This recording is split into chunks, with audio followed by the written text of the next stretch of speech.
আল্লাহর এক দরবেশ বান্দা এক বট গাছের নিচে বিশ্রাম করতেছিলেন আর সূরা মুলক পড়তেছিলেন। এই আয়াতের কাছে এসেছেন, হাল তারা মিন ফুতুর, দেখতে পাও কোনো ভুল?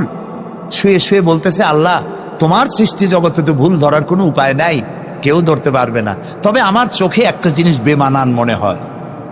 ভুল ধরতে কারো ক্ষমতা নেই, একটা জিনিস আমার কাছে বেমানান লাগে। একা একা বলতেছে, সেটা হলো এই, তুমি তাল গাছ বানাইছো যেমন তালও সেই রকম বড়, বেল গাছ যেমন বেলও বড়, নারকেল গাছ যেমন নারকেলটাও বড়, কিন্তু এত বড় বিরাট বট গাছ ফল একেবারে ইতুটুকু ইতুটুকু, এইটা একটু বেমানান লাগতেছে। এই চিন্তা করতেছে দরবেশ সাহেব, হঠাৎ করে একটু বাতাস এসে গাছের ডাল আন্দোলিত হয়েছে, একটা আধা পাকা বটের ফল অনেক উঁচু থেকে ছিঁড়ে এসে দরবেশের নাকের উপরে পড়ছে, নাকটা জ্বলে উঠছে। দরবেশ সাহেব বলছে, আস্তাগফিরুল্লাহ, আল্লাহ এটা তো ফল না, এটা আমার চিন্তার জবাব।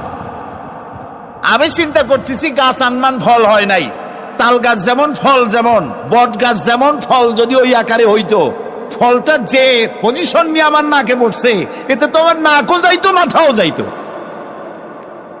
সুতরাং আল্লাহ রাব্বুল আলামিন তার সৃষ্টি জগৎকে আপন কুদরত দিয়ে সুন্দর করে সৃষ্টি করেছেন।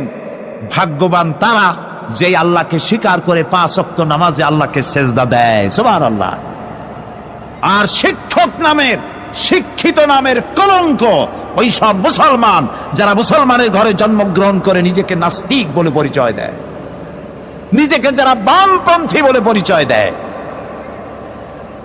মুসলমান তা আবার বামপন্থী,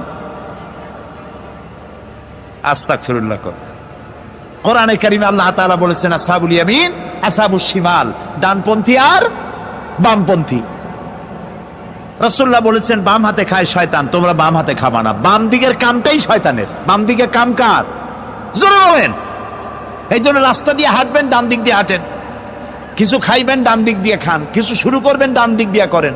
মুসলমানের কাজ সব ডান, ডানপন্থীদের নেতা পয়গম্বরেরা